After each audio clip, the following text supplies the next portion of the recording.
Hello, hello, hello. I decided that today is going to be a podcast style stream.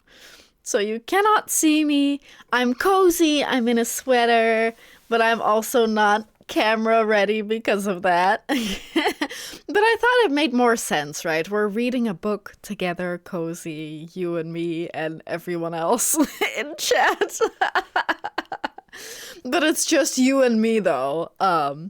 But yeah, I figured I want to do some more different streams, so things that aren't just video games, or I guess I have done like reactions to RGG summits and stuff, and that's kind of fun, but I want to do other stuff.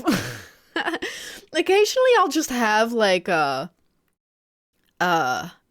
a little phase in which I'm like, I don't know what to play. I don't want to play anything. And then I begrudgingly play something. And it's fine. It's fun. I have a good time.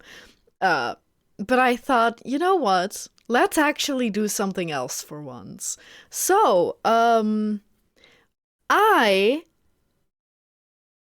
also have an interest in reading, but I feel like I don't have time to read. So I thought, why don't we do those two things at once?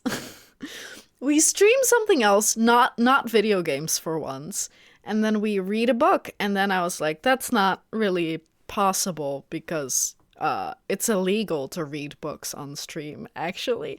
Well, the issue is copyright, right? Uh but what about public domain books? And then I was like, you know which book I've read in high school that I really want to read again? Dr. Jekyll and Mr. Hyde. Or really, Strange Case of Dr. Jekyll and Mr. Hyde. There's no the in the title. I thought there was a the in the title. But there isn't. I don't know why. Um, but it does make it look good. Like two words, one word, do I need to zoom in a little? Does that help? Kinda. Yeah.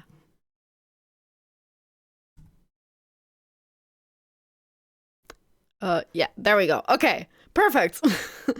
uh, but yeah, two words, one word, two word, one word. I love that. I don't know why. Something about that tickles me. I don't know if Mr. uh Robert Louis Stevenson, if he figured that out by himself, if he designed this or not, I don't know. Um, Legalize reading. It is illegal now. Let's find a way to make it legal. I mean, like this is a way, right? There are since this is so old it's public domain, there are public domain books I'm sure that people write to be in the public domain. Um uh or you can write fan fiction or read. You can write it too, but I meant to read. I'm sure. I guess that's a question. Is fan fiction technically copywritten?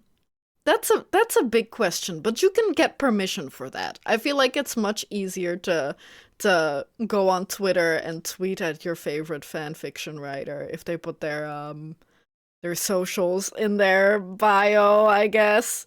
Like then that is so much easier than emailing Mr. Stevenson, who's been dead for 100 years, or anyone who's writing now and like published a book. Actually, like that is way like people care less if you read their fan fiction online. Anyway, hey Et, good to see you today. I saw your chat message about the FNAF 2 movie. Are they really making a sequel? Did anyone watch the first movie? And also, how is FNAF still around? Like, that started when I was in high school. Like, not quite 15 years ago, right? Like, at least 10 years ago. That's crazy that it's still around and thriving. Is it thriving? It probably is if there's a second movie in the making. Um, As you can see in the pinned comment, I am trying, I guess, pinned chat message. I always get those two confused. They're clearly different. But I'm stupid. I'm just mildly stupid, so I have a strange case of the stupids. But yeah, anyway, in the pinned chat message, I'm going to read a chapter and then talk to chat about the chapter and whatever else we want to talk about. But I want to try to read like a chunk at a time so that I'm not reading like 3 sentences and then talking to chat for like 4 minutes and then reading another 2 sentences. So I do kind of want it. I'm moving my hands as if you can see them. I do kind of want to have sections as opposed to like back and forth constantly. It's not that I can ask H.P. Lovecraft to read his books on stream. I wonder if his books are in the public domain. I don't know. Maybe. Huh, that's also a good idea. If I choose to do more, like to read more books, because I just want to try it out for today, right? And then we can see if we like it. If I want to do more, then Frankenstein is next, I think, because that's also a book that I haven't read, but I think would be really interesting. But we'll we'll see if we do that. Um, and I guess the third thing was Agatha Christie books, but I didn't have a specific one picked out. But we can talk about if we want to do next anything. This is also not going to be every week. I'm not sure how often I want to read books, but just occasionally. This one we might, I don't know if we can finish it in the 2 hours that I set. Like that seems like a really quick turnaround on a book, even though this book is what is it, like a few chapters? It's this many chapters. This book is really short. I think you can read it in one sitting. I don't know if we are able to today, but I'll definitely come back to finish it. If we don't finish it today, then I will be back to finish it, because I don't like to leave things half finished. And especially because I said earlier, this is also a book that I want to read again. But yeah, anyway, do we want to get started? Anything else? I hope you all have a bevy. I wanted to make coffee and then I didn't have time because I was cooking and I made stir fry and then I forgot to cook rice. So by the time my stir fry was done, I still had to wait for my rice that was cooking. So I kind of had to hurry over here. So I didn't have time to make coffee. So I took instant coffee and just put it into milk, which is delicious and delightful.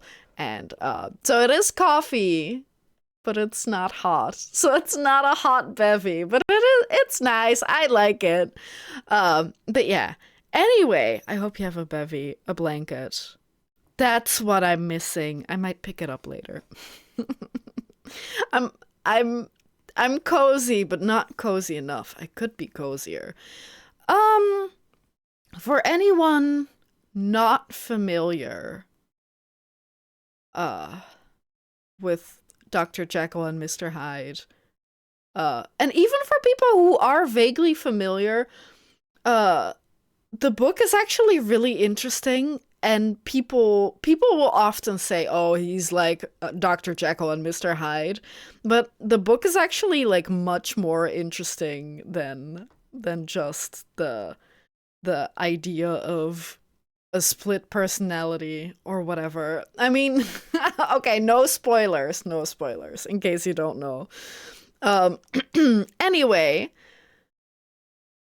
do we want to read the whatever this is called? To Catherine de Mattos. It's ill to lose the bands that God decreed to bind. Still will we be the children of the heather and the wind, far away from home, Oh, it's still for you and me that the broom is blowing, Bonnie in the North Country. This book came out in 18. That's hang on, I still forgot something. But yeah, this book came out in 1886. So if there's weird phrasing or old phrasing, that's why. It's also British. I considered doing a British accent, but I thought one that's going to be really like tiring for me and annoying to listen to for you after like half a chapter, and people might actually get offended because my my British accent isn't the best. um but yeah, anyway, that's one thing that I forgot. It has the price of the book on the front. So 1 shilling, if we look it up, since it's 1880, because in this one you can only check by the decade, so only 1880 and 1890. So if we go by 1 shilling in 1880, then that's £3.31 in today's money. And if we go by 1890, it's £4.10. I was considering asking for for about £3.80 for everyone to be here. Like for every viewer, I would have to get like £3.80, but like I don't think that works. Also, that's a big question. Can you, even though this is public domain, can I sell my audiobook? I think technically you can. I'm not entirely sure. Anyway, also shout out to Gutenberg.org. They have a shit ton of PDFs for public domain old classic books. So if you need other books for your own reading pleasure, that's a good source. But yeah, you can find them floating around anywhere because because it's public domain. No one's going to sue you if you put it on your blog. Yeah, anyway, finally, 20 minutes in, we're gonna get started. Story of the Door. Oh, I do want to say, I read this in high school because it was on our English reading list. Like in our last year or second to last year, we had to read like a specific like 2 or 3 books. I don't know if there was some sort of exam or something attached. But I read this book and I was like, that was a mistake because it's written so old-fashionedly that I had a hard time getting through it. But I did think it was really interesting. It's just that I don't know if I completely understood everything at the time. So that's also why I want to reread it, because it's fun to see like how far I've come. But that's more a me thing. Story of the Door. Mr. Utterson, the lawyer, was a man of a rugged countenance that was never lighted by a smile. Cold, scanty, and embarrassed in discourse. What does that mean? What does that mean? Okay, I've not come far, clearly. Backward in sentiment, lean, long, dusty, dreary, and yet somehow lovable. At friendly meetings, and when the wine was to his taste, something eminently human beaconed from his eyes. Singular. Something indeed which never found its way into his talk, but which spoke not only in these silent symbols of the after-dinner face, but more often and loudly in the acts of his life. He was austere with himself, drank gin when he was alone, to mortify a taste for vintages, and though he enjoyed the theatre, had not crossed the doors of one for 20 years. But he had an approved tolerance for others, sometimes wondering, almost with envy, at the high pressure of spirits involved in their misdeeds, and in an extremity inclined to help rather than to reprove. I incline to Cain's heresy, he used to say quaintly. I let my brother go to the devil in his own way. In this character, it was frequently his fortune to be the last reputable acquaintance and the last good influence in the lives of downgoing men. And to such as these, so long as they came about his chambers, he never marked a shade of change in his demeanor. No doubt the feat was easy to Mr. Utterson, for he was undemonstrative at the best, and even his friendship seemed to be founded in a similar catholicity of good nature. Catholicity. Embarrassed in discourse, probably shy or struggles to have a conversation. Maybe, but I'm regretting it. This is difficult. This is more difficult than I remember. It is the mark of a modest man to accept his friendly circle ready-made from the hands of opportunity. And that was the lawyer's way. His friends were those of his own blood or those whom he had known the longest. His affections, like ivy, were growth of time. The growth of time! They implied no aptness in the object. Object? In the object. English! Hence, no doubt, the bond that united him to Mr. Richard Enfield, his distant kinsman, the well-known man about town. It was a nut to crack for many, what these two could see in one another, or what subject they could find in common. It was reported by those who encountered them in their Sunday walks that they said nothing, looked singularly dull, and would hail with obvious relief at the appearance of a friend.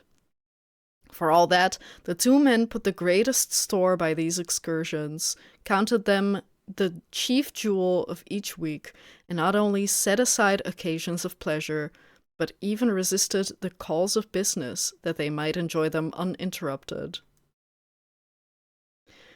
It chanced on one of these rambles that their way led them down a by-street in a busy quarter of London. The street was small and what is called quiet, but it drove a thriving trade on the weekdays. The inhabitants were all doing well, it seemed, and all emulously hoping to do better still, and laying out the surplus of their gains in coquetry, so that the shop fronts stood along that thoroughfare with an air of invitation, like rows of smiling saleswomen. Even on Sunday, when it veiled its more florid charms and lay comparatively empty of passage, the street shone out in contrast to its dingy neighborhood, like a fire in a forest, and with its freshly painted shutters, well-polished brasses, and general cleanliness and gaiety of note, instantly caught and pleased the eye of the passenger.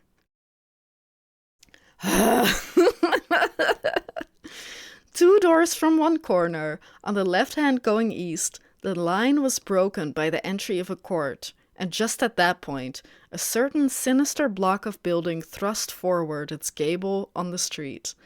It was 2 stories high, showed no window, nothing but a door on the lower story and a blind forehead of discolored wall on the upper, and bore in every feature the marks of prolonged and sordid negligence. The door, which was equipped with neither bell nor knocker, was blistered and distainted. How is it disdained? Disdainted? Never mind. Disdained. Tramps slouched into the recess and struck matches on the panels. Children kept shop upon the steps. The schoolboy had tried his knife on the moldings, and for close on a generation, no one had appeared to drive away these random visitors or to repair their ravages. One moment, I'm gonna take a little sippy.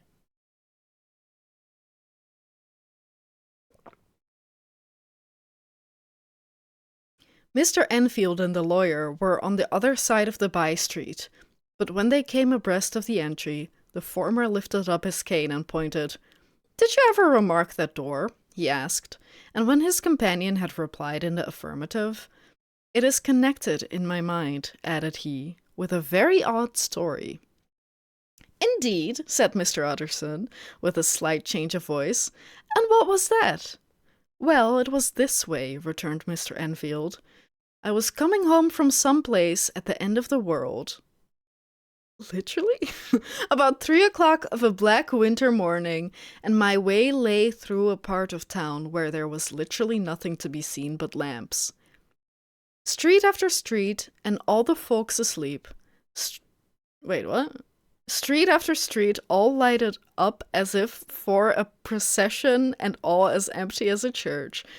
Till at last I got into that state of mind when a man listens and begins to long for the sight of a policeman. All at once I saw two figures, one a little man who was stumping along eastward at a good walk, and the other a girl of maybe 8 or 10 who was running as hard as she was able down a cross street. Whoa, I don't know what that was. A rumbling from my throat, I don't know. I think it's the water trying to escape. Well, sir, the two ran into one another naturally enough at the corner, and then came the horrible part of the thing, for the man trampled calmly over the child's body and left her screaming on the ground. It sounds nothing to hear, but it was hellish to see. It wasn't like a man. It was like some damned juggernaut. I gave a few halloa. Oh, what? Took to my heels, collared my gentleman, and brought him back to where there was already quite a group about the screaming child. He was perfectly cool and made no resistance, but gave me one look, so ugly that it brought out the sweat on me like running.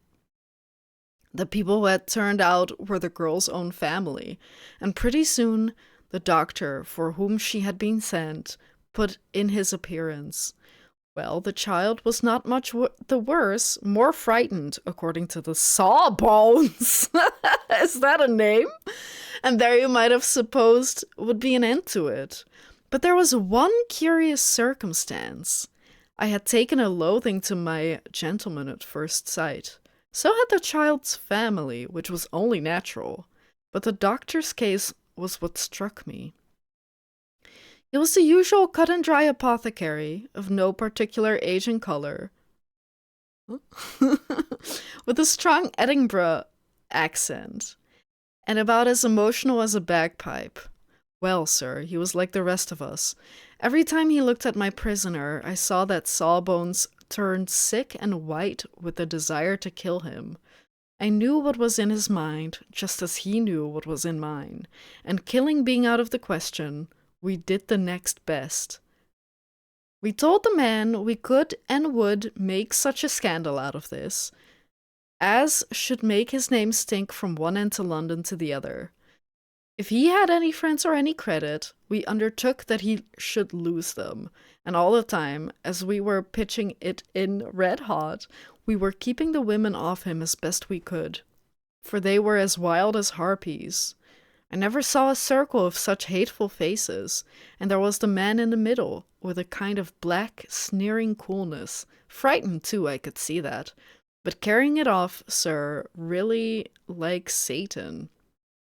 If you choose to make capital out of this accident, said he, I am naturally helpless. No gentleman but wishes to avoid a scene, says he. Name your figure. Well, we screwed him up to £100 for the child's family. £100? Hang on, let's set it to the lower end at 1880. £100. £100. £6,600. Okay. Well, we screwed him up to £100 for the child's family. Wait, how many? That's 300 days of a skilled tradesman of wages. He would have clearly liked to stick out, but there was something about the lot of us that meant mischief, and at last he struck. The next thing was to get the money. And where do you think he carried us but to that place with the door? Whipped out a key, went in, and presently came back with a matter of £10 in gold and a check for the balance on coatses? Drawn payable to bearer and signed with a name that I can't mention, though it's one of the points of my story, but it was a name at least very well known and often printed. The figure was stiff, but the signature was good for more than that, if it was only genuine. I took the liberty of pointing out to my gentleman that the whole business looked apocryphal, and that a man does not, in real life, walk into a cellar door at 4 a.m. and come out of it with another man's check for close upon £100. But he was quite easy in sneering. Set your mind at rest, says he. I will stay with you till the banks open and cash the check myself. So we all set off, the doctor and the child's father, and our friend and myself, and passed the rest of the night in my chambers. And next day, when we had breakfasted, went in a body to the bank. I gave in the check myself and said I had every reason to believe it was a forgery. Not a bit of it. The check was genuine. Tut tut, said Mr. Utterson. I see you feel as I do, said Mr. Enfield. Yes, it's a bad story, for my man was a fellow that nobody could have to do with. A really damnable man. And the person that drew the check is very pink of the proprieties, celebrated too. And, what makes it worse, one of your fellows who do what they call good. Blackmail, I suppose, an honest man paying through the nose for some of the capers of his youth. Blackmail House is what I call that place with the door in consequence. Though even that, you know, is far from explaining it all, he added, and with the words fell into a vein of musing. From this he was recalled by Mr. Utterson, asking rather suddenly, And you don't know if the drawer of the check lives there? A likely place, isn't it? Returned Mr. Enfield. But I happen to have noticed his address. He lives in some square or other. And you never asked about the place with the door, said Mr. Utterson. No, sir, I had a delicacy, was the reply. I feel very strongly about putting questions. It partakes too much of the style of the Day of Judgment. You start a question, and it's like starting a stone. You sit quietly on top of a hill, and away the stone goes, starting others, and presently some bland old bird, the last you would have thought of, is knocked on the head in his own back garden, and the family have to change their name. No, sir, I make it a rule of mine. The more it looks like Queer Street, the less I ask. What? A very good rule, too, said the lawyer. But I have studied the place for myself, continued Mr. Enfield. It seems scarcely a house, but there is no other door, and nobody goes in or out of that one but, once in a great while, the gentleman of my adventure. There are 3 windows looking on the court on the first floor, none below. The windows are always shut, but they're clean. And then there is a chimney which is generally smoking, so somebody must live there. And yet it's not so sure, for the buildings are so packed together about that court that it's hard to say where one ends and one begins. The pair walked on again for a while in silence, and then, Enfield, said Mr. Utterson, that's a good rule of yours. Yes, I think it is, returned Mr. Enfield. But for all that, continued the lawyer, there's one point I want to ask. I want to ask the name of that man who walked over the child. Well, said Mr. Enfield, I can't see what harm it would do. It was a man of the name of Hyde. Said Mr. Utterson. What sort of man is he to see? He's not easy to describe. There is something wrong with his appearance, something displeasing, something downright detestable. I never saw a man I so disliked, and yet I scarce know why. He must be deformed somewhere. He gives a strong feeling of deformity, although I couldn't specify the point. He's an extraordinary-looking man, and yet I really can name nothing out of the way. No, sir, I can make no hand of it. I can't describe him, and it's not want of memory. For I declare I can see him this moment. Mr. Utterson again walked some way in silence, and obviously under a weight of consideration. You are sure he used a key? He inquired at last. My dear sir, began Enfield, surprised out of himself. Yes, I know, said Utterson. I know it must seem strange. The fact is, if I do not ask you the name of the other party, it is because I know it already. You see, Richard, your tale has gone home. If you have been inexact in any point, you had better correct it. I think you might have warned me, returned the other, with a touch of sullenness, but I have been pedantically exact, as you call it. The fellow had a key, and what's more, he has it still. I saw him use it not a week ago. Mr. Utterson sighed deeply, but never said a word, and the young man presently resumed. Here is another lesson to say nothing, said he. I am ashamed of my long tongue. Let us make a bargain never to refer to this again. With all my heart, said the lawyer. I shake hands on that, Richard. Hyde looks but ugly, but don't know why. Yeah, okay, well, that's the thing. They don't actually say that he's ugly. They just say that he's detestable. And there's something wrong with him. He's not necessarily deformed, but he gives that impression. Which is kind of interesting, because in every reference that is made to Jekyll and Hyde, Jekyll is this, like, handsome guy, or moderately handsome, I don't know. And then Hyde is ugly, kind of like Quasimodo in a way, but that's just not true. Like, that's not how he's supposed to look. But I guess it kind of makes sense, because how, like, this barely describes him. How would you say he looks, except that he looks like he isn't nice? And he looks ugly. But yeah, it is very interesting. That's what I also like about this book, that it's not actually from the POV of Jekyll or Hyde. It's quite interesting, because when I first opened this book as a teen, I was like, oh, oh, we're probably going to see it from Jekyll's POV. But no, not at all. I think there might be a part that is from his POV, but it is, like, mostly Utterson and Enfield, which is quite interesting. I like that a lot. Give me one moment to sip. Yeah, hey Journey, good to see you today. Thanks for tuning in. I hope you had a good weekend. Ah. Did you get the first chapter, Journey, or do you need a TLDR?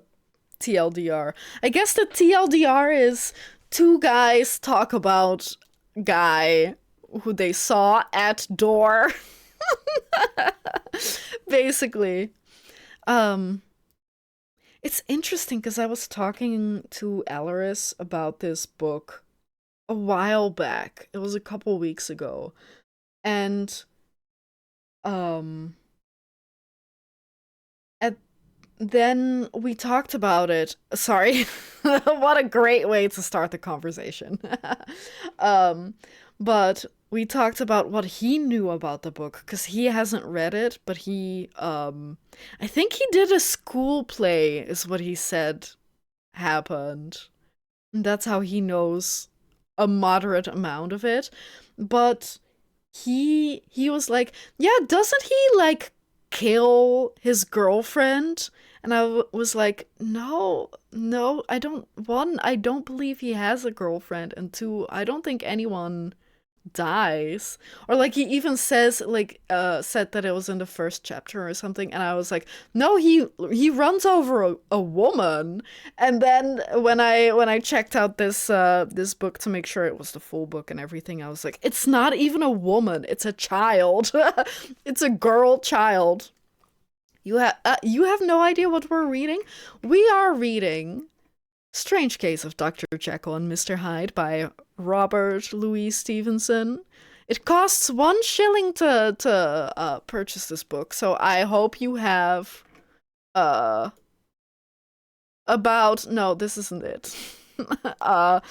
About come on, man. Okay, I hope you have about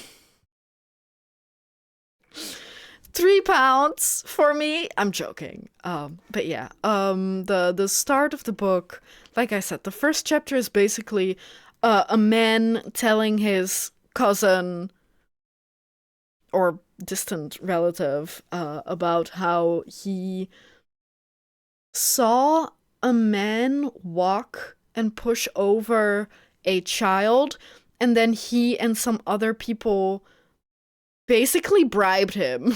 Like, hey, if you give us £6,000 of that time's money, then we will not take you to the police. So then he gives them a check that is signed by someone else, and they get their money, but now this person, this Enfield, is recalling this story because they're near the door where he saw the guy walk in to get the check. But he gave them someone else's check, so it's signed by someone else. Wait, do they say that? Or am I spoiling it?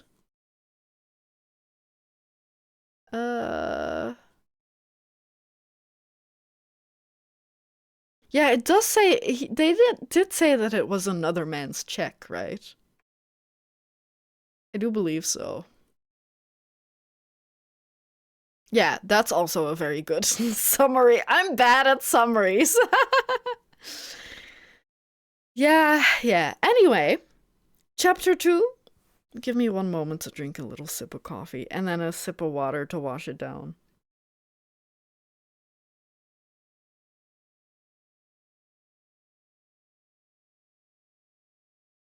This entire book is coming back to me, by the way. Like, just reading the first chapter.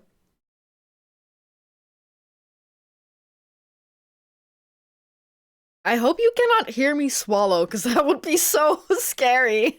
Just a gulp, gulp. But yeah. Search for Mr. Hyde. So one guy's... It wasn't murder. Look, the kid's fine. The kid is completely fine. They found a doctor, and, he said, yeah, she's all good. But anyway, you gotta pay us so that we'll keep quiet. Is it really scamming? Search for Mr. Hyde. That evening, Mr. Utterson came home to his bachelor house in somber spirits and sat down to dinner without relish. Like the sauce? Or without... without enjoying it? I believe it's the second one. It was his custom of a Sunday, when this meal was over, to sit close by the fire, a volume of some dry divinity on his reading desk, until the clock of the neighboring church rang out the hour of 12, when he would go soberly and gratefully to bed. On this night, however, as soon as the cloth was taken away, he took up a candle and went into his business room. There he opened his safe, took from the most private part of it a document endorsed on the envelope as Dr. Jekyll's will, and sat down with a clouded brow to study its contents. The will was holograph for Mr. Utterson, though he took charge of it now that it was made, had refused to lend the least assistance in the making of it. It provided not only that, in case of the decease of Henry Jekyll, M.D., D.C.L., L.L.D., F.R.S., etc., all his possessions were to pass into the hands of his friend and benefactor, Edward Hyde, but that in case of Dr. Jekyll's disappearance or unexplained absence for any period exceeding 3 calendar months, the said Edward Hyde should step into the said Henry Jekyll's shoes without further delay and free from any burthen or obligation, beyond the payment of a few small sums to the members of the doctor's household. This document had long been the lawyer's eyesore. It offended him both as a lawyer and as a lover of the sane and customary sides of life, to whom the fanciful was the immodest. And hitherto, too, was his ignorance of Mr. Hyde that had swelled his indignation. Now, by a sudden turn, it was his knowledge. It was already bad enough when the name was but a name of which he could learn no more. It was worse when it began to be clothed upon with detestable attributes, and out of the shifting, insubstantial mists that had so long baffled his eye, there leaped up the sudden, definite presentment of a fiend. Hey, Sandwich, good to see you today. I mean, maybe it was on someone else's, and they're really glad that I'm doing this in December. Like right before 2025 ends. I hope you had a good weekend. Thanks for tuning in, Sandwich. I thought it was madness, he said, as he replaced the obnoxious paper in the safe, and now I begin to fear it is disgrace. With that, he blew out his candle, put on a greatcoat, and set forth in the direction of Cavendish Square, that citadel of medicine where his friend, the great Dr. Lanyon, had his house and received his crowding patients. If anyone knows, it will be Lanyon, he said. He had thought. Every time I see the name Dr. Lanyon, I think that it says Leighton. But it's not, it's Lanyon. Why? Do you think I'm too stupid to read? Do you think I don't know how to? I mean, to be fair, that last one, I don't know. Sometimes I wonder how well I am at reading. Amazing. With that, he blew out his candle, put on a greatcoat, and if anyone knows, it'll be Lanyon, he had thought. The solemn butler knew and welcomed him. He was subjected to no stage of delay, but ushered direct from the door to the dining room where Dr. Lanyon sat alone over his wine. This was a hearty, healthy, dapper, red-faced gentleman, with a shock of hair prematurely white, and a boisterous and decided manner. At sight of Mr. Utterson, he sprang up from a chair and welcomed him with both hands. The geniality, as was the way of the gentleman, was somewhat theatrical to the eye, but it reposed on genuine feeling. For these two were old friends, old mates, both at school and college, both thorough respecters of themselves and of each other, and, what does not always follow, men who thoroughly enjoyed each other's company. Hey, Nacht, good to see you today. I hope you had a good weekend. Yeah, reading I can do. Math, not so much.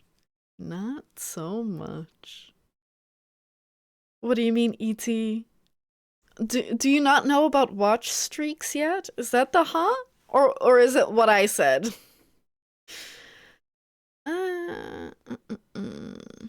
After a little rambling talk, the lawyer led up to the subject, which so disagreeably... What do you mean? What do you mean by shaking it? What are you doing? Disagreeably preoccupied his mind. What do you mean? Oh boy. Yeah, oh boy.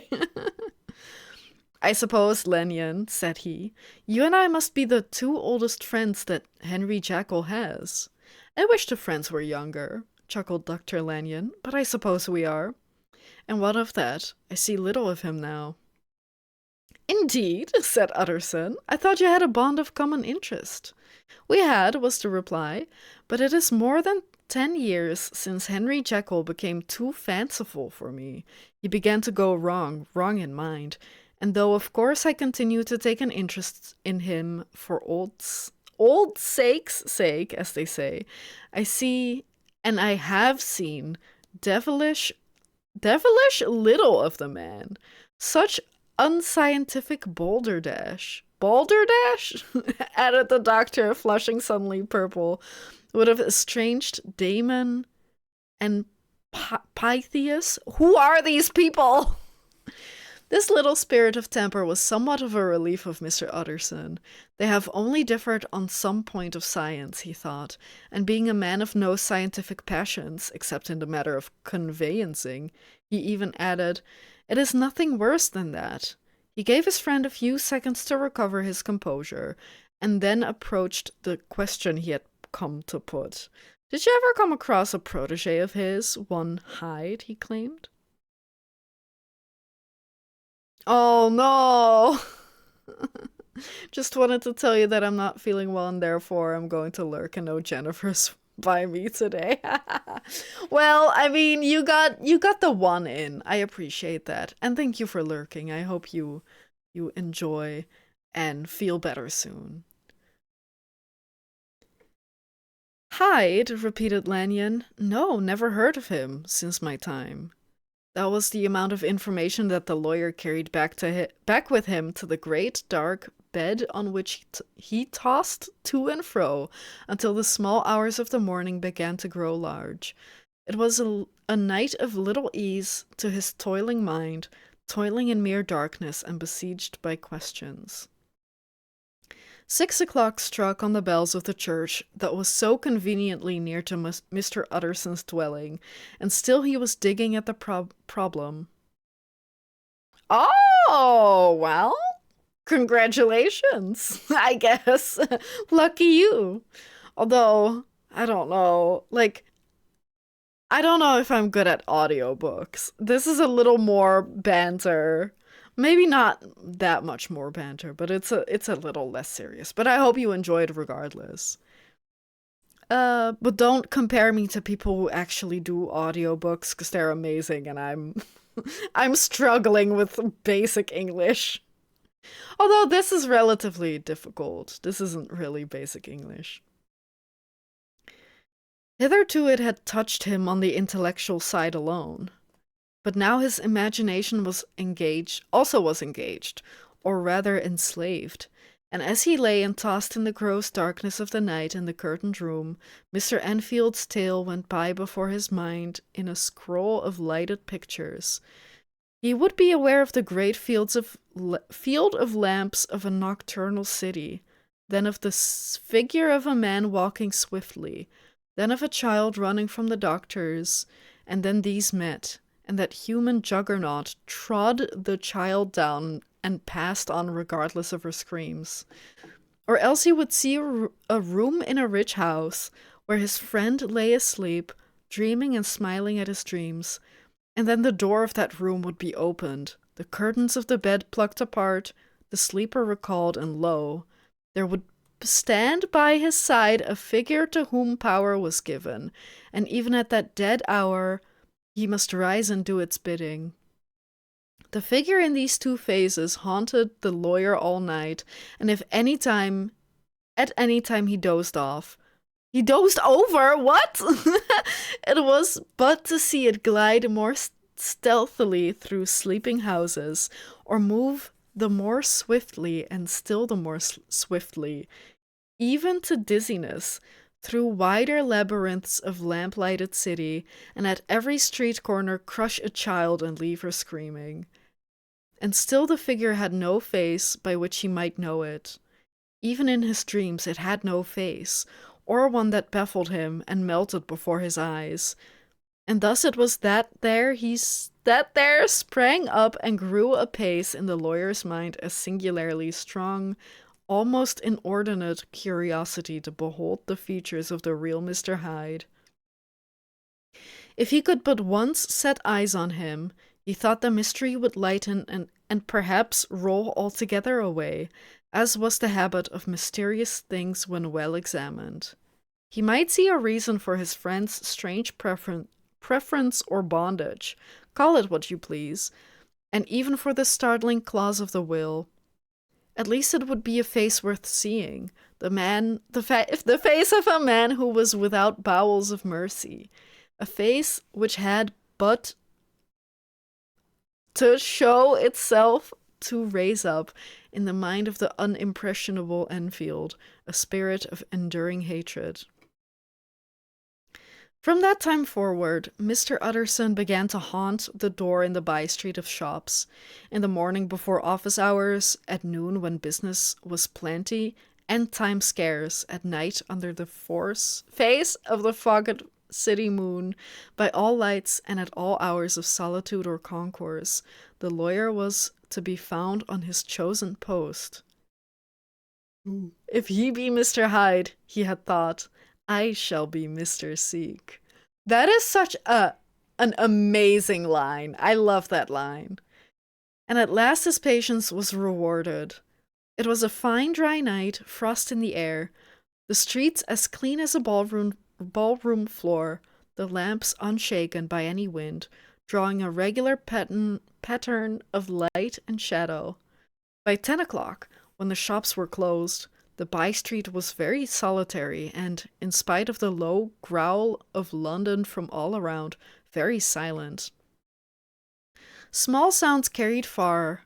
Domestic sounds out of the houses were clearly audible on either side of the roadway, and the rumor of the approach of any passenger preceded him by a long time.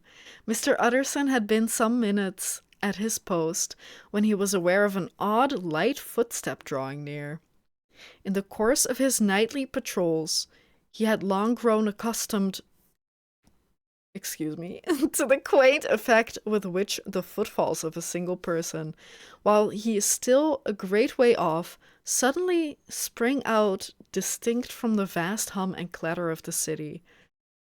Yet his attention had never before been so sharply and decisively arrested, and it was with a strong, superstitious prevision of success that he withdrew into the entry of the court. The steps drew swiftly nearer, and swelled out suddenly louder as they turned the end of the street.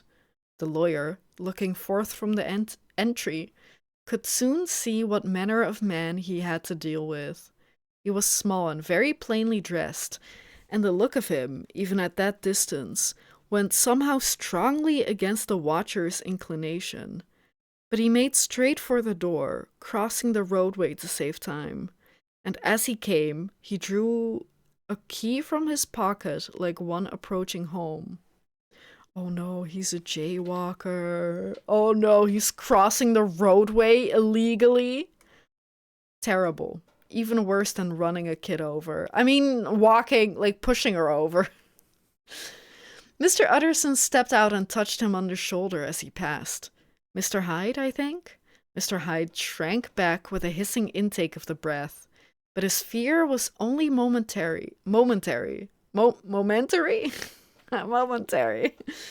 And though he did not look the lawyer in the face, he answered coolly enough, That is my name. What do you want?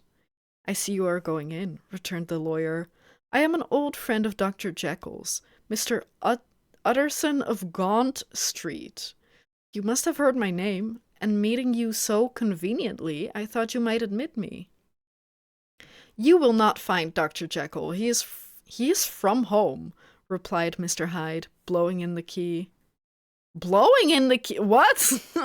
And then suddenly, but still without looking up, How did you know me? He asked.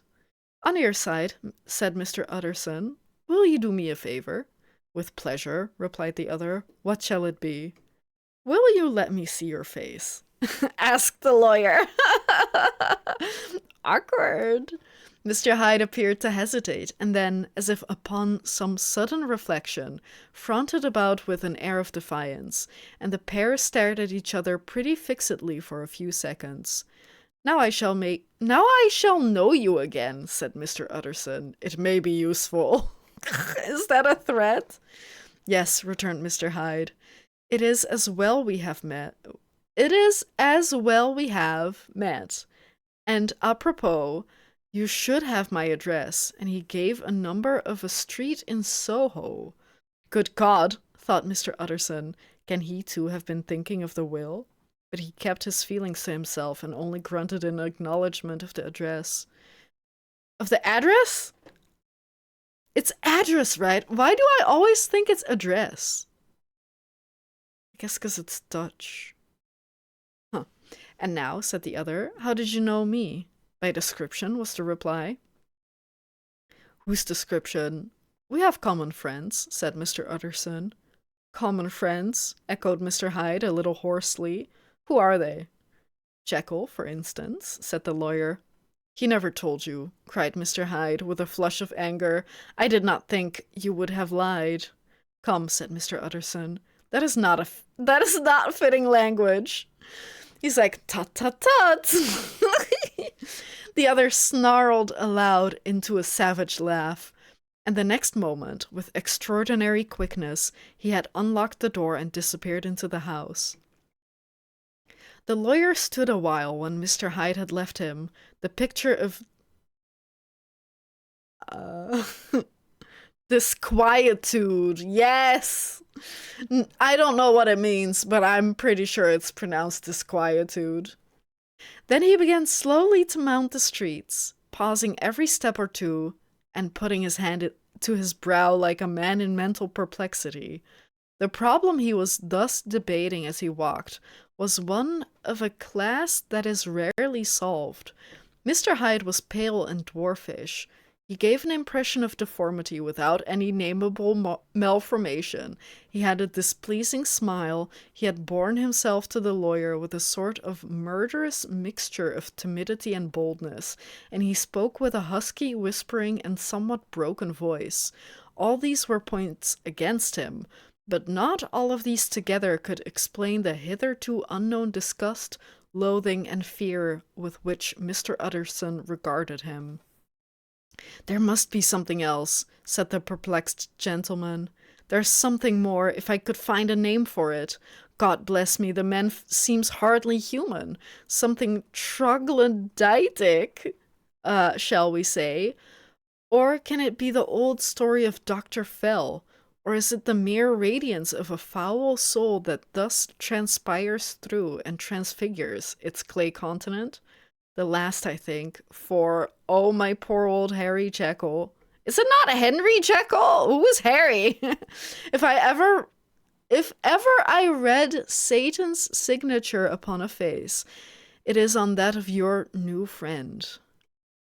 Round the corner from the by-street, there was a square of ancient, handsome houses, now for the most part decayed from their high estate and let in flats and chambers to all sorts and conditions of men.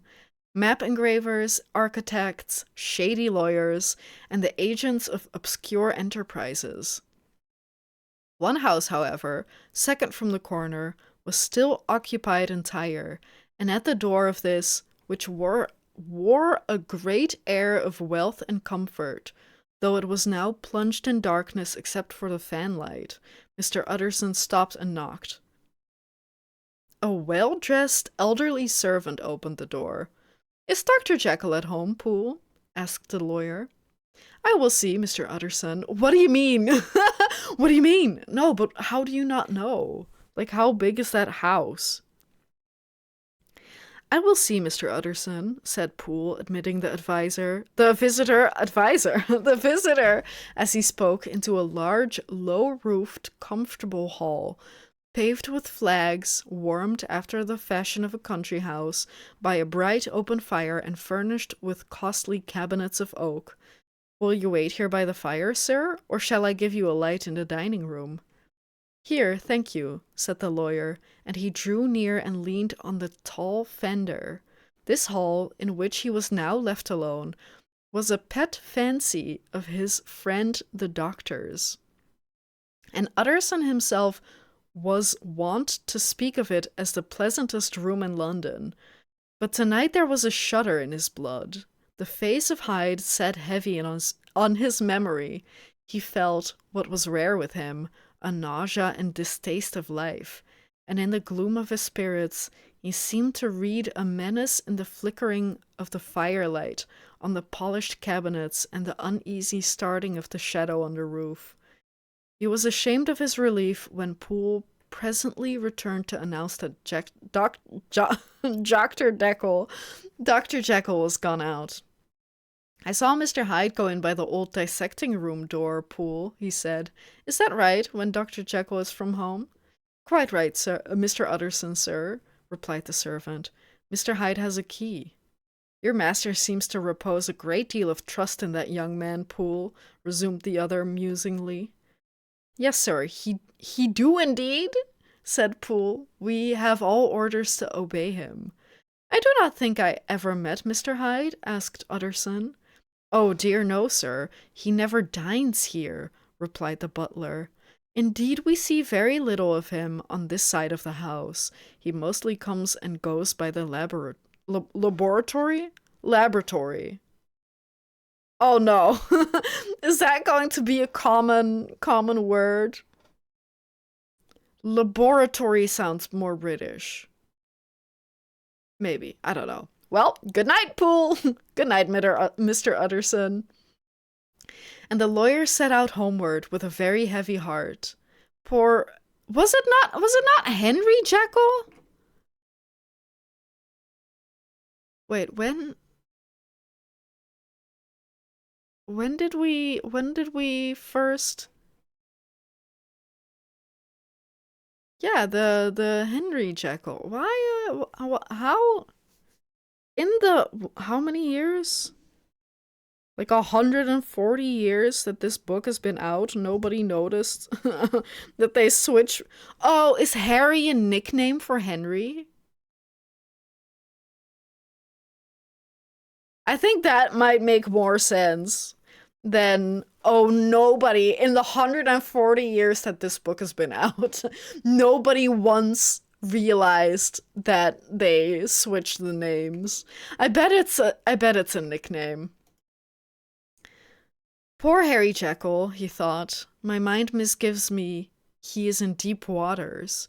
He was wild when he was young, a long while ago, to be sure, but in the law of God there is no statute of limitations.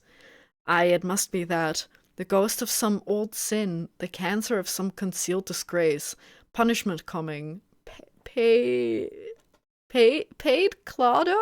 I don't know what that means. Years after memory has forgotten and self-love condoned the fault. And the lawyer, scared by the thought, brooded a while on his own past, groping in all the corners of his memory, lest by chance some jack-in-the-box of an old iniquity should leap to light there. 1 second.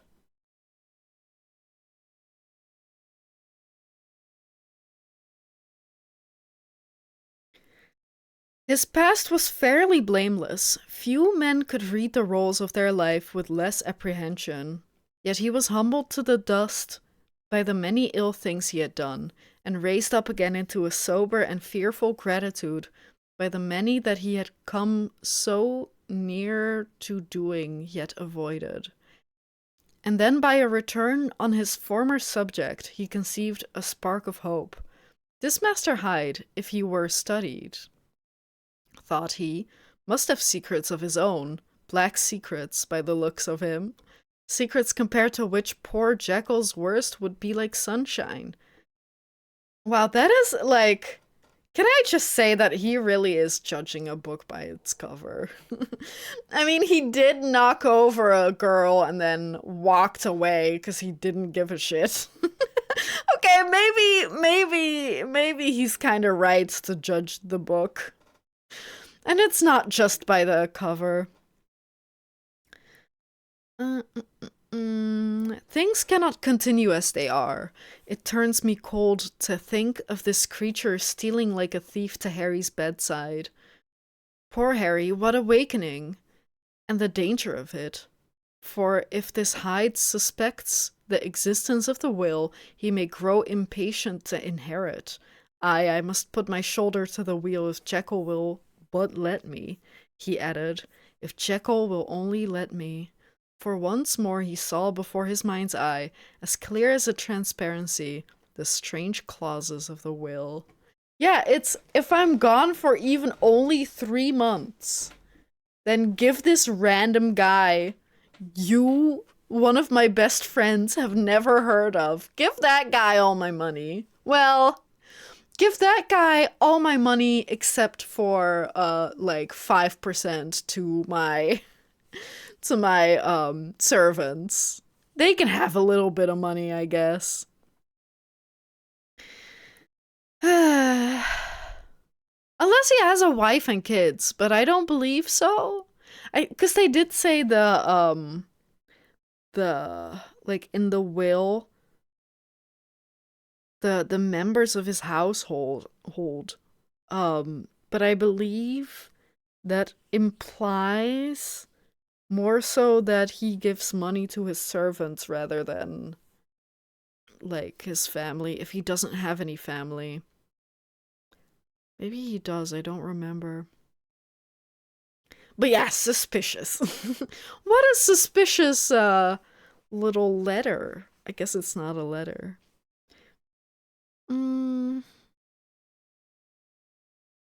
we want to move on to the next chapter? I don't have anything to say. That's like, despite the difficult language, I think it is relatively easy to follow still. Like, even if you don't understand a sentence, it's not like you miss everything. You know what I mean? Like, they take quite a while explaining things, which I think is good. I don't think it has the issue that J.R.R. Tolkien's what are they called? Lord of the Rings books have. Like, I tried reading that as a teenager, and that shit was so long-winded. This book, at least, like, yeah, maybe there's not new information in every sentence, but at least it doesn't drone on and on. I guess it also helps that this book is like 6 chapters, and the entire trilogy of Lord of the Rings is like 1 billion chapters. I don't know. Isn't every book also cut into books? Isn't every book like 600 pages, and then every book is in like 2 parts that are also books? I don't know. I didn't read it, clearly. I stopped. As soon as I left the Shire, I was like, I'm out. This man's literally explaining and describing every single tree and every single wheat field on the way to the next town. I'm not interested.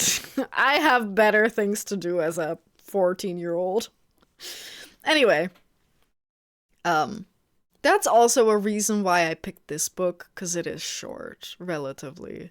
Like I said earlier, if you really want to, you could probably read this in an afternoon. Which is probably good. I don't know if it would stay... Like, this book, from what I remember, is very much, like, condensed. Everything that needs to happen happens, of course, but it doesn't drone on and has like more examples of what all this evil Hyde guy is doing, right? Like, it tells a story and it isn't it isn't putting in any filler. There we go. It's not being turned into a 3 movie long trilogy. Dr. Jekyll was quite at ease, is what I'm going to read after I take a few more sips.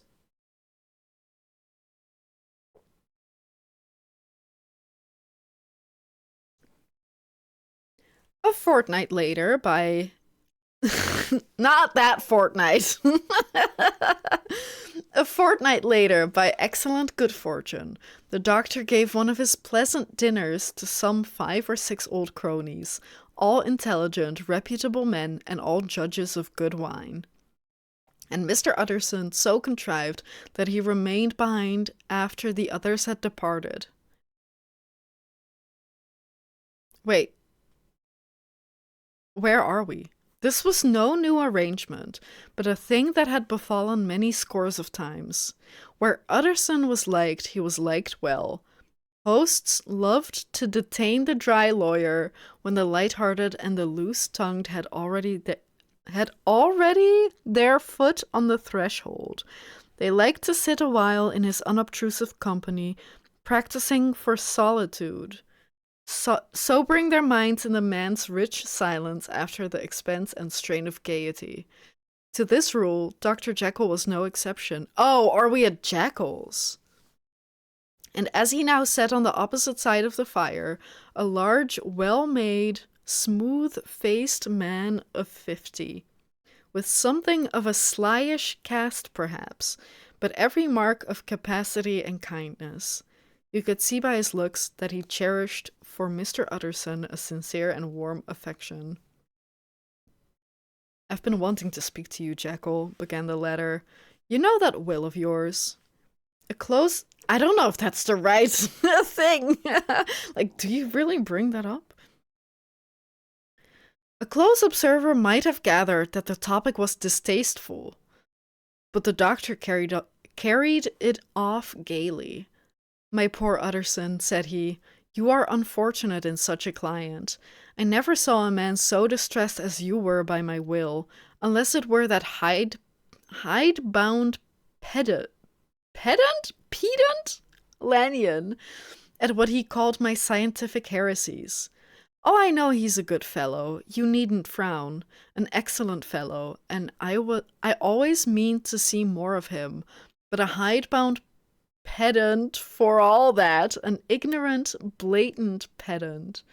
I was never more disappointed in any man than Lanyon. Maybe it's pedant. Pedant.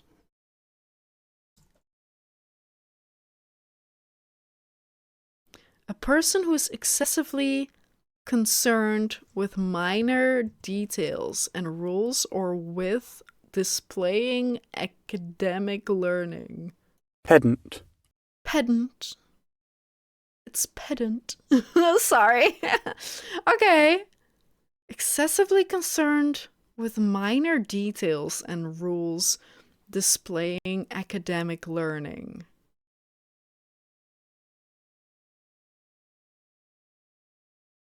Okay.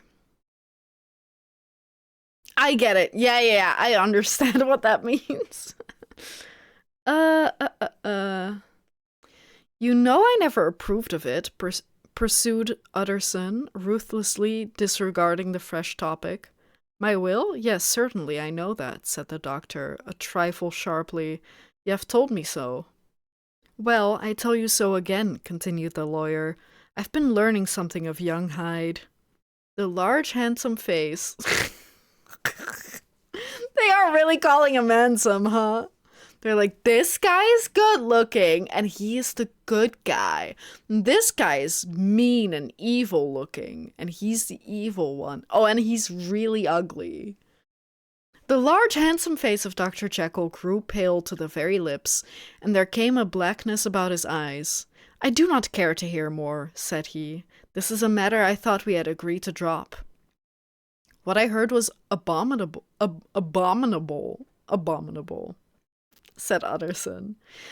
It can make no change. You do not understand my position, returned the doctor with a certain incoherency of manner.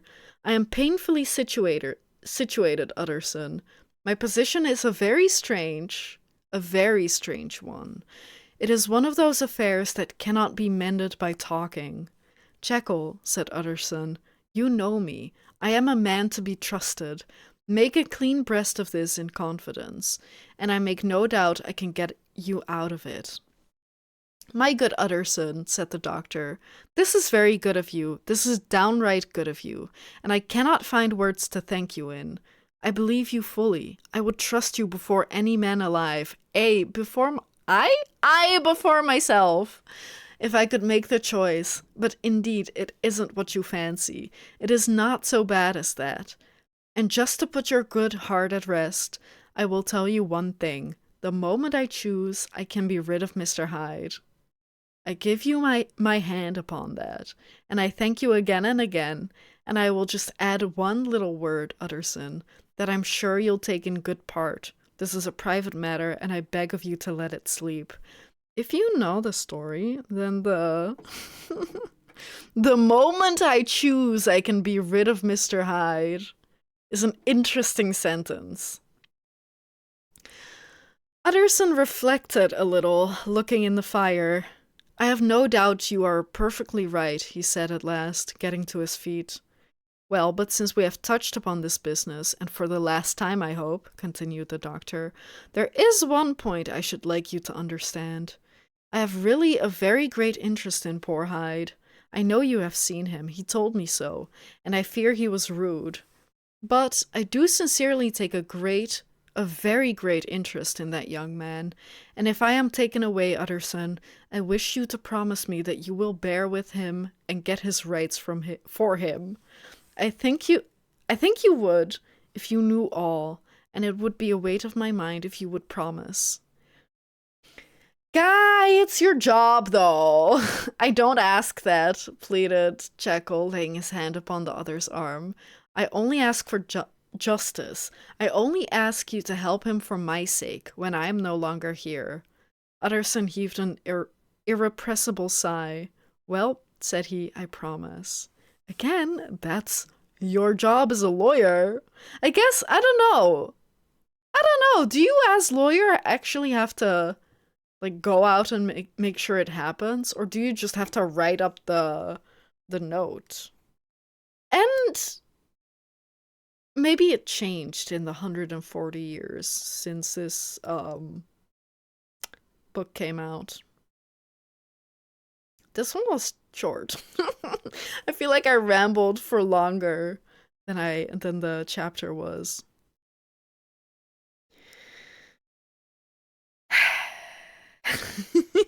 That's my irrepressible sigh. The Carew murder. Am I misremembering?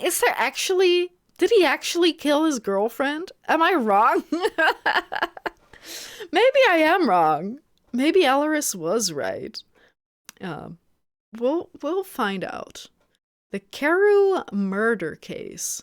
Nearly a year later, in the month of October,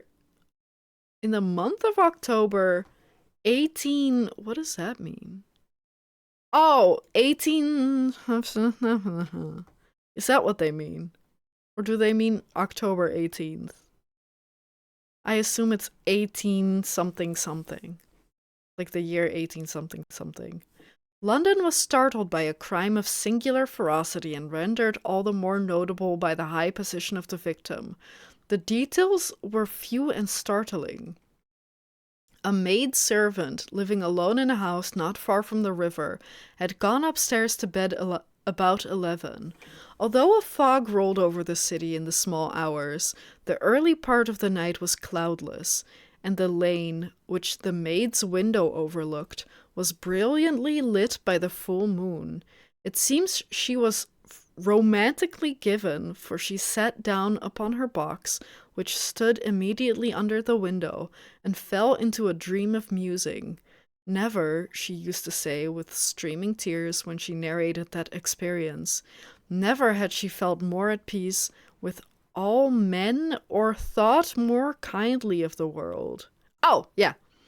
And as she so sat, she became aware of an aged and beautiful gentleman with white hair, drawing near along the lane, and advancing to meet him, another and very small gentleman, to whom at first she paid less attention. Oh yeah, okay, she was eyeing up the handsome guy and ignoring ugly, possibly deformed little man.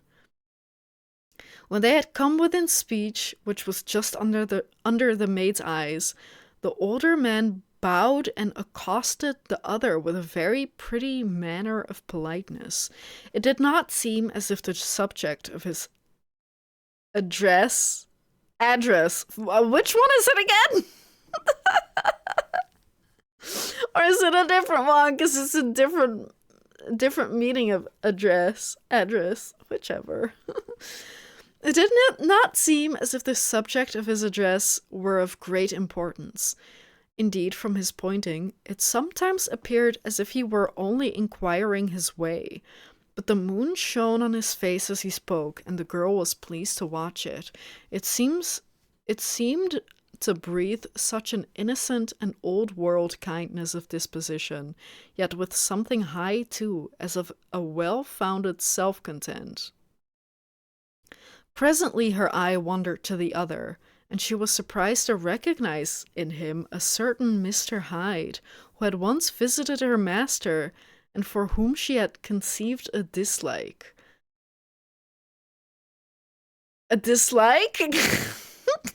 Did she put a dislike on his video? He had in his hand a heavy cane with which he was trifling, but he answered never a word and seemed to listen with an ill-contained impatience. And then all of a sudden he broke out in a great flame of anger, stamping his foot, brandishing the cane, and carrying on, as the maid described it, like a madman. The old gentleman took a step back with the air of one very much surprised and a trifle hurt, and at that Mr. Hyde broke out of all bounds and clubbed him to the earth. And next moment, with ape-like fury, he was trampling his victim underfoot and hailing down a storm of blows, under which the bones were audibly shattered and the body jumped upon the roadway. At the horror of these sights and sounds, the maid fainted. Man, could she not have, like, stayed awake and gone to the police? And I guess I was wrong. Like, it was not his girlfriend. It was just a guy in the street, apparently. It was 2:00 when she came to herself and called for the police. The murderer was gone. I guess Alaris was right in the fact that he did kill someone, and I was wrong. But was wrong for... Anyway. He pushed over a girl and he murdered a man. Okay. The murderer was gone long ago, but there lay his victim in the middle of the lane, incredibly mangled. The stick with which the deed had been done, although it was of some rare and very tough and heavy wood, had broken in the middle under the stress of this insensate cruelty, and one splintered half had rolled in the neighboring gutter, the other, without doubt, had been carried away by the murderer. A purse and a gold watch were found upon the victim, but no cards or papers, except a sealed and stamped envelope, which he had been probably carrying to the post, and which bore the name and address of Mr. Utterson. Address, which I don't know which one it is anymore. What is it? Address. Address? No. What does America say? How do you...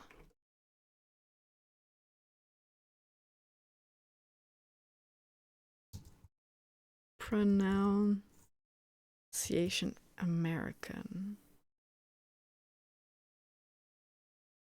Do we really have to watch a 1-minute 40-second video to find out how to pronounce?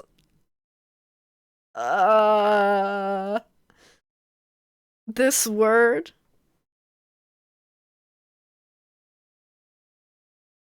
Come on, man. It won't take you 2 minutes to say that. Girl, is she going to tell me that it's not schedule, it's schedule? Like this lady? Hi, this is Jennifer. Hi, Jennifer. With your pronunciation question. Okay, it's probably here. Address, the noun, versus address, the verb. Oh, address, the noun, address, the verb. Okay. We got it. But I don't know if that's, like, how that works in British. Whatever. I already forgot. Which one is it? Address, the noun, address, the verb. This was brought to the lawyer the next morning. Wait, then it's address of Mr. Utterson. This was brought to the lawyer the next morning before he was out of bed, and he had no sooner seen it and been told the circumstances than he shot out a solemn lip. I shall say nothing till I have seen the body, said he. This may be very serious. Have the kindness to wait while I dress. And with the same grave countenance he hurried through his breakfast and drove to the police station, whither the body had been carried. As soon as he came into the cell, he nodded. Yes, said he, I recognize him. I'm sorry to say that this is Sir Danvers Carew. Good God, sir, exclaimed the officer. Is it possible? Yes. And the next moment his eye lighted up with professional ambition. This will make a deal of noise, he said. And perhaps you can help us to the man. And he briefly narrated what the maid had seen and showed the broken stick. Mr. Utterson had already quailed at the name of Hyde, but when the stick was laid before him, he could doubt no longer. Broken and battered as it was, he recognized it for one that he had himself presented many years before to Henry Jekyll. Is this Mr. Hyde a person of small stature? He inquired. Particularly small and particularly wicked-looking is what the maid calls him, said the officer. Mr. Utterson reflected, and then, raising his head, If you will come with me in my cab, he said, I think I can take you to his house. It was by this time about 9 in the morning, and the first fog of the season. A great chocolate-colored pall lowered over heaven, but the wind was continually charging and routing these embattled vapors, so that, as the cab crawled from street to street, Mr. Utterson beheld a marvelous number of degrees and hues of twilight, for here it would be dark like the back end of evening, and there would be a glow of a rich, lurid brown, like the light of some strange conflagration, and here, for a moment, the fog would be quite broken up, and a haggard shaft of daylight would glance in between the swirling wreaths.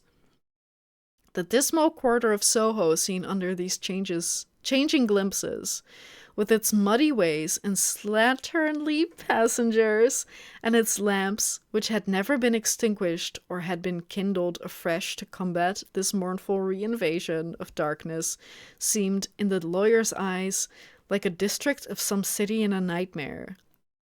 Can I just say that this book has such long sentences? That's like the one issue I have. I think it's okay that the language is a little more difficult. I just wish that the sentences were shorter to make up for that. The thoughts of his mind, besides, were of the gloomiest dye, and when he glanced at the companion of his drive, he was conscious of some touch of that terror of the law and the law's officers, which may at times assail the most honest. As the cab drew up before the address before the address indicated, the fog lifted a little and showed him a dingy street, a gin palace, a low French eating house, a shop for the retail of penny numbers and twopenny salads, many ragged children huddled in doorways, and many women of different nationalities passing out, key in hand, to have a morning glass, and the next moment the fog settled down again upon that part, as brown as umber, and cut him off from his blackguardly surroundings.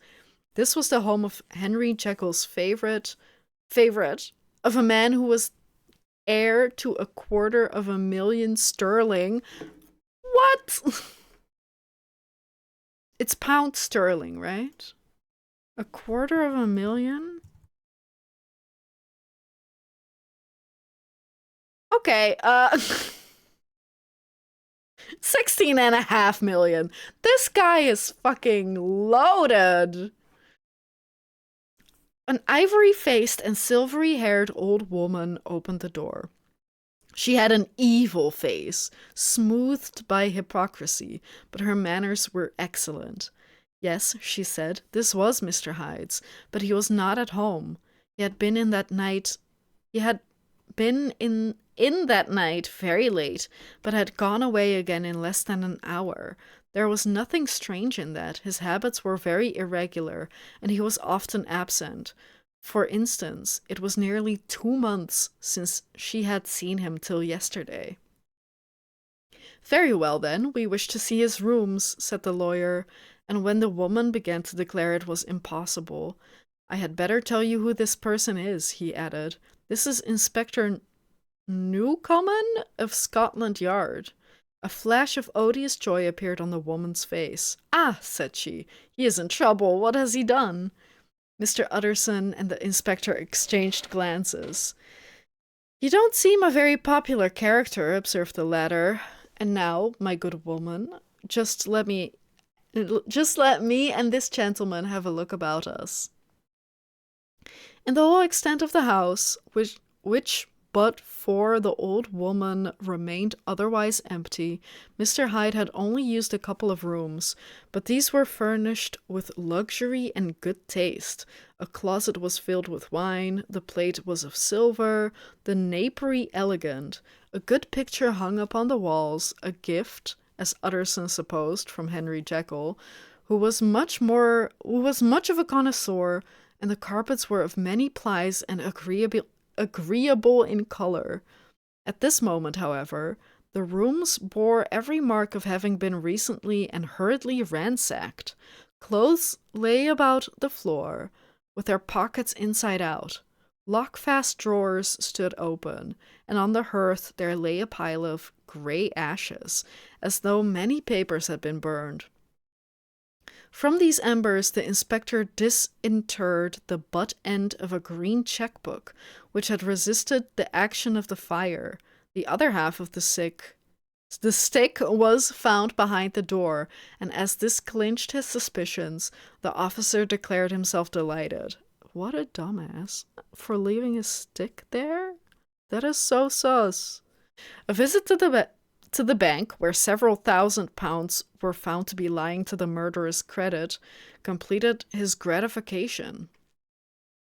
You may depend upon it, sir, he told Mr. Utterson. I have him in my hand. He must have lost his head, or he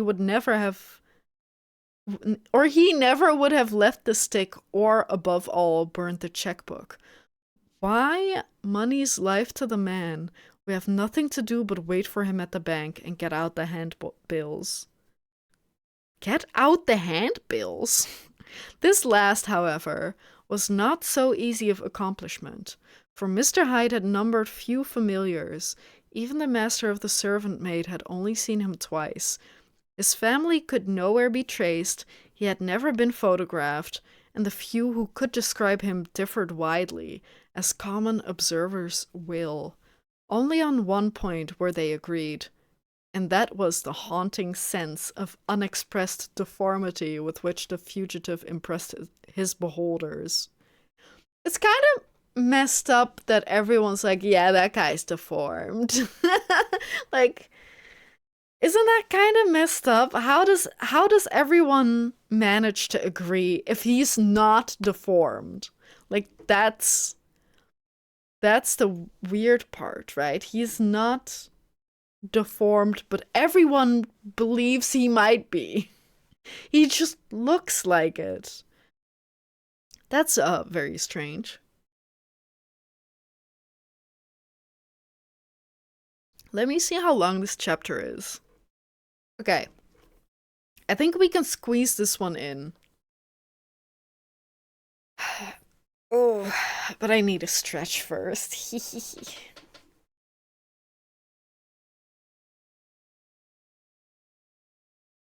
I'm kind of ready to go to bed, honestly. No, we will do one more chapter, but this has got me like in a sleepy mood. Like before the stream, I was like, "Oh, I'm kind of hyped up to be like reading and talking and streaming." But now I'm like, you know what I could go for? A good night's sleep. I guess that's why most people, like, maybe not most people, but a lot of people who like to read before bedtime so that they can sleep well because it makes them sleepy. Maybe that's not it. Maybe I guess I used to do that, but that doesn't mean that other people do. But yeah. Maybe I should try doing that again. Just every night before bed. Um, read a little chapter. Huh. Anyway, incident of the letter. It was late in the afternoon when Mr. Utterson found his way to Dr. Jekyll's door, where he was at once admitted by Poole and carried down by the kitchen offices and across a yard which had once been a garden to the building which was indifferently known as the laboratory or the dissecting rooms. What kind of doctor is Jekyll? Like a medical doctor? What's he dissecting? What's he laboratizing? Laboratorizing? What's he doing? The doctor had bought the house from the heirs of a celebrated surgeon, and his own tastes, being rather chemical than anatomical, had changed the destination of the block at the bottom of the garden.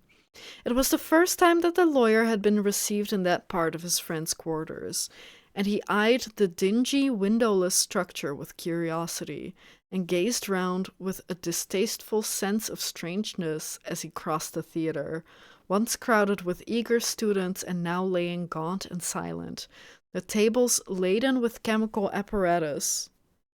Is that plural? The floor strewn with crates and littered with packing straw, and the light falling dimly through the foggy cupola. We're not Googling every word. At the further end, a flight of stairs mounted to a door covered with red baize, and through this, Mr. Utterson was at last received into the doctor's cabinet. It was a large room fitted round with glass presses, furnished, among other things, with a cheval glass and a business table, and looking out upon the court by 3 dusty windows barred with iron. A fire burned in the grate, a lamp was set lighted on a chimney shelf, for even in the houses the fog began to lie thickly, and there, close up to the warmth, sat Dr. Jekyll, looking deadly sick. He did not rise to meet his visitor, but he held out a cold hand and bade him welcome in a changed voice. "And now," said Mr. Utterson, as soon as Poole had left, "you have heard the news?" The doctor shuddered. They were crying it in the square, he said. "I heard them in my dining room." "One word," said the lawyer. "Carew was my client, but so are you, and I want to know what I am doing. You have not been mad enough to hide this fellow?" "Utterson, I swear to God," cried the doctor, "I swear to God I will never set eyes on him again. I bind my honor to you that I am done with him in this world. It is all at an end, and indeed he does not want my help. You do not know him as I do. He is safe. He is quite safe. Mark my words, he will never more be heard of." The lawyer listened gloomily. He did not like his friend's feverish manner. "You seem pretty sure of him," said he, "and for your sake, I hope you may be right. If it came to a trial, your name might appear." "I'm quite sure of him," replied Jekyll. "I have grounds for certainty that I cannot share with anyone, but there is one thing on which you may advise me. I have received a letter, and I am at a loss whether I should show it to the police. I should like to leave it in your hands, Utterson. You would judge wisely, I'm sure. I have so great a trust in you." "You fear, I suppose, that it might lead to his detection?" asked the lawyer. "No," said the other. "I cannot say that I care what becomes of Hyde. I'm quite done with him. I was thinking of my own character, which this hateful business has rather exposed." Utterson ruminated a while. He was surprised at his friend's selfishness, and yet relieved by it. "Well," said he at last, "let me see the letter." The letter was written written in an odd, upright hand and signed Edward Hyde, and it signified briefly enough that the writer's benefactor, Dr. Jekyll, who he had long so unworthily repaid for 1,000 generosities, need labor under no alarm for his safety, as he had means of escape on which he placed a sure dependence. The lawyer liked this letter well enough. It put a better color on the intimacy than he had hoped for, and he blamed himself for some of his past suspicions. "Have you the envelope?" he asked. "I burned it," replied Jekyll, "before I thought what I was about, but it bore no postmark. The note was handed in." "Shall I keep this and sleep upon it?" asked Utterson. "I wish you to judge for me entirely," was the reply. "I have lost confidence in myself." "Well, I shall consider," returned the lawyer. "And now one word more. It was Hyde who dictated the terms in your will about that disappearance?" The doctor seemed seized with a qualm of faintness. He shut his mouth tight and nodded. "I knew it," said Utterson. "He meant to murder you. You have had a fine escape." "I've had what is far more to the purpose," returned the doctor solemnly. "I've had a lesson. Oh God, Utterson, what a lesson I have had!" And he covered his face for a moment with his hands. On his way out, the lawyer stopped and had a word or two with Poole. "By the by," he said, "there was a letter handed in today. What was the messenger like?" But Poole was positive nothing had come except by post. "And only circulars by that," he added. This news sent off the visitor with his fears renewed. Plainly the letter had come by the laboratory door. Possibly, indeed, it had been written in the cabinet, and if that were so, it must be differently judged and handled with the more caution. The newsboys, as he went, were crying themselves hoarse along the footways. "Special edition, shocking murder of an MP." That was the funeral oration of one friend and client, and he could not help a certain apprehension lest the good name of another should be sucked down in the eddy of the scandal. It was at least a ticklish decision that he had to make, as self-reliant as he was by habit. He began to cherish a longing for advice. It was not to be had directly, but perhaps, he thought, it might be fished for.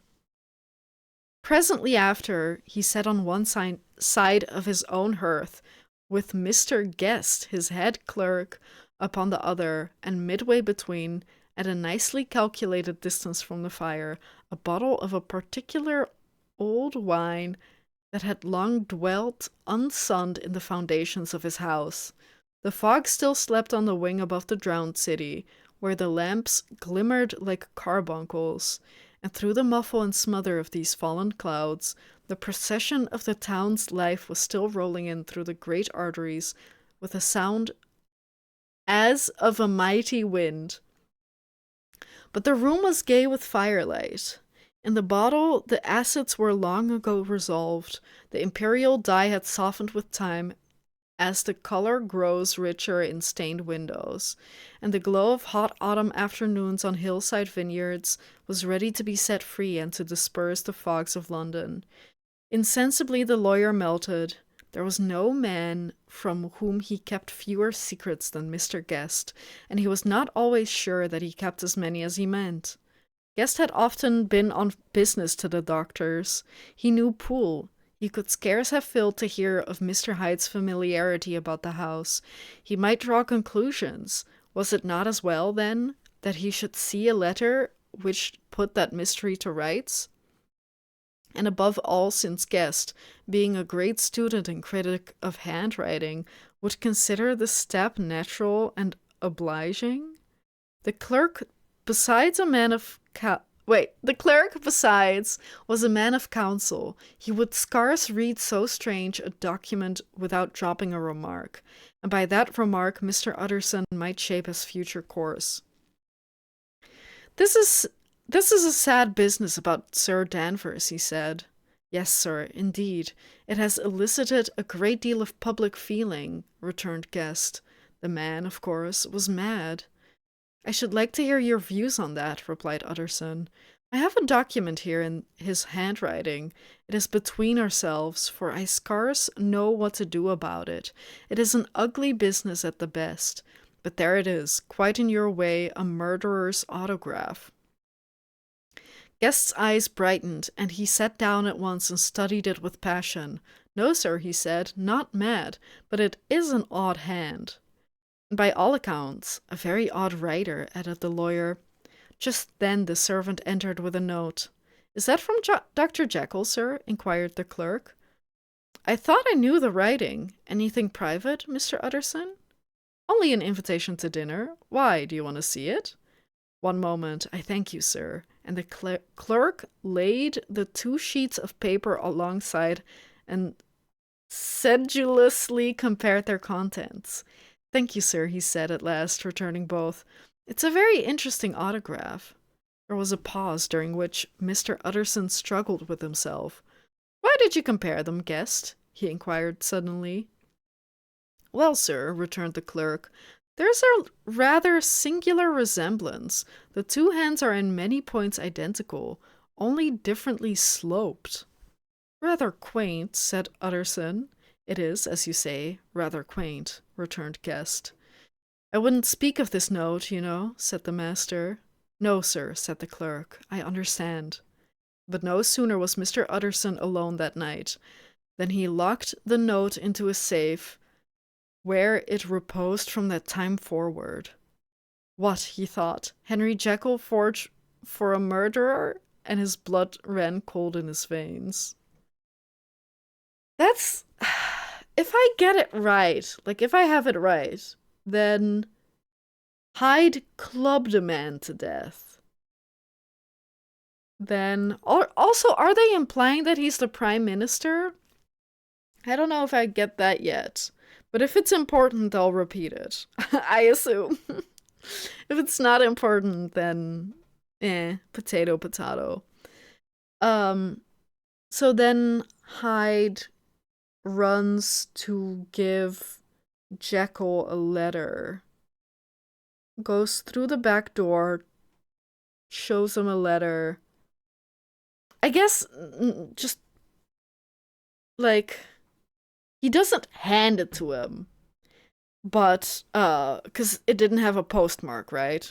But, like, it didn't have a postmark, so it wasn't, sent by mail. It went through the back door, because Poole, the butler, doesn't know about it, and, Jekyll says that he hasn't been handing it, or hasn't had the guy hand it to him, so he just found it or whatever. But it turns out that Jekyll is the one who wrote the letter, and the letter is like, oh, no, wait, what is exactly in that letter?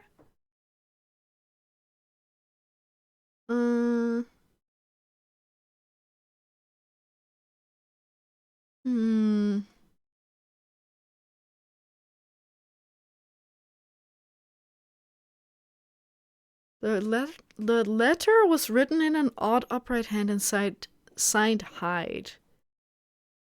And it signified briefly enough that the writer's benefactor, Jekyll, whom he had long so unworthily repaid for 1,000 generosities, need labor under no alarm for his safety, as he had means of escape on which he placed a sure dependence.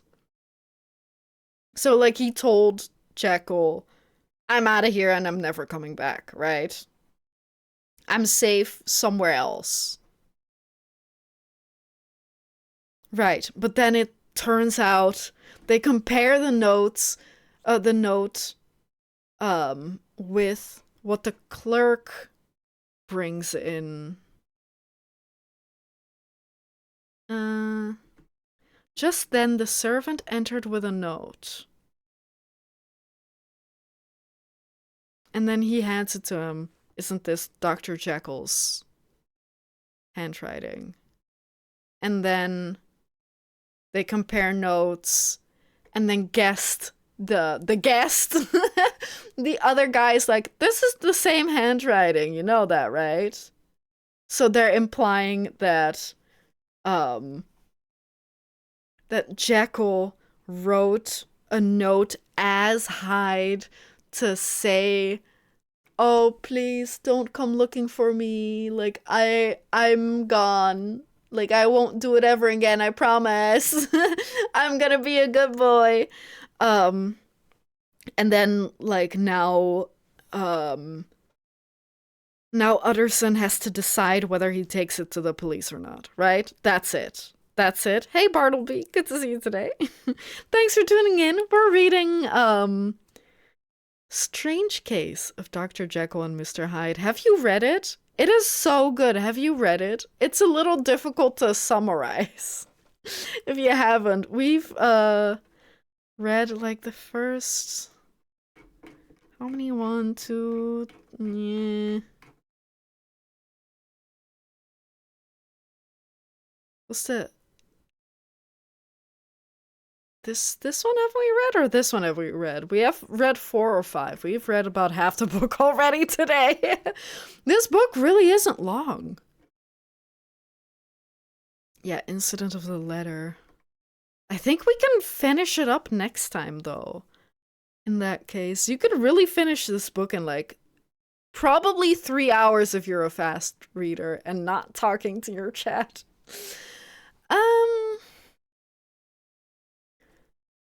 I do think that we should call it quits. I did say it should be like the stream would be 8 to 10, so we probably should leave it here, and then next time, I don't know, maybe I'll finish it next week, but I think I might actually finish it the week afterwards. Wait, what day is that? Not next Sunday? Oh no, I don't know if it's gonna be next Sunday then.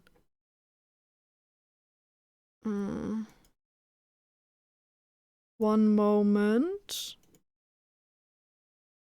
Yeah, next Sunday is the 14th, and then it's the 21st, and the 21st is my streaming anniversary. So I'm gonna have to see when I'll do the second part. But yeah, then if it takes a little longer, it might be that the second half is a little longer if there's... Yeah, okay. I mean, there is some legal print, but the second half of the book might be a little longer. Then we'll just keep going next time for as long as we need to. Unless we take a really long time, then we might have to do a part 3. But yes, so good so far. It is more difficult than I remember it being, but that's kind of funny because back then, like when I read it as a teenager, I thought it was really difficult, but this is like extremely difficult. I don't know how I got through it in the first place. But yeah, it's so interesting. I love this book so much. I'm kind of like, I feel like I should have reread it sooner and not have waited this long. Sorry, I'll put the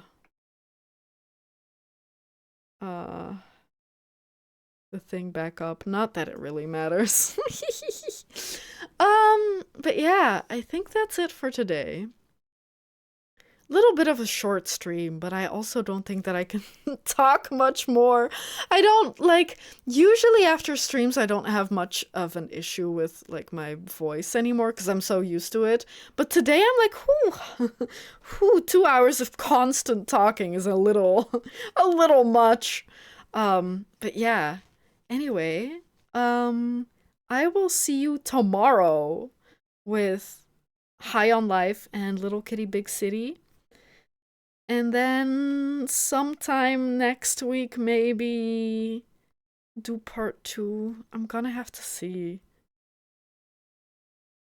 Because I originally wanted to do something else next week. I don't know what I thought, whether I was just going to read the entire book in one go. But yeah, I'm gonna have to see.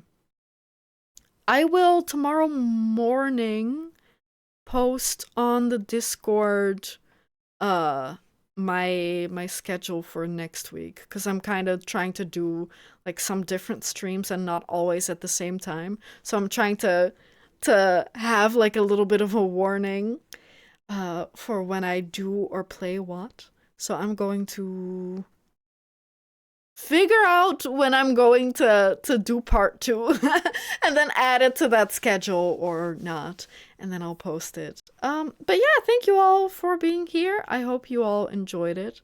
I thought it was quite fun. I think it's kind of fun to do like a little bit of reading together. Uh, uh, uh. But yeah, I'm gonna go sleep, and I'll see you all in 19 hours? I'll see you all in 19 hours. I hope you're ready for it. Take care, be safe, stay tough, and I'll see you so soon. It's only one sleep away. And a few more hours. Take care, be safe, stay tough, and I'll see you tomorrow. Bye bye, guys.